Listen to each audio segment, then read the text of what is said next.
धाराशिव शासकीय वैद्यकीय महाविद्यालयाच्या स्त्री रुग्णालयात उपचारात हलगर्जीपणा केल्यामुळे एका डॉक्टरसह कर्मचाऱ्यांचं निलंबन करण्यात आलंय। उपचारादरम्यान बाळाचा मृत्यू झाल्याचा आरोप नातेवाईकांनी केला होता आणि या प्रकरणी अधिष्ठाता डॉक्टर शैलेंद्र चव्हाण यांनी स्त्री रोग तज्ज्ञ डॉक्टर तृप्ती राडकर आणि चतुर्थ श्रेणी कर्मचारी सौरभ जाधव यांच्यावर निलंबनाची कारवाई केली आहे।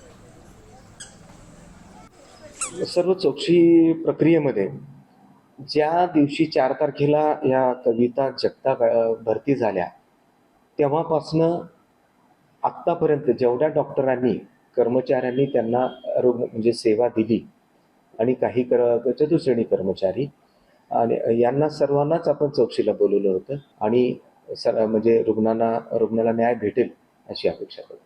तर वेळ असून ह्या लोकांनी विनवंती करून ह्याच्या पाया पडून ह्यांनी डिसिजन घेतला नाही, शिजर केलं नाही, आमचं बाळ ह्यांनी घालवलं। ही कारवाई व्हावी, सक्त कारवाई व्हावी कडक यांच्यावर।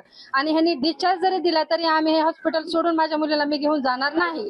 न्याय मिळेपर्यंत मी इथंच राहणार माझ्या मुलीला घेऊन। पेशंट आतमध्ये नेऊन माझ्या मुलीला मरणाचं मारलंय, मांडीवर सटके दिलेत, शिव्या दिल्यात घाण तिला, केस वडले तिला, गालात चापटा मारलेत। कुणी अधिकार दिला? कुठल्या नियमात लिहिलंय हे?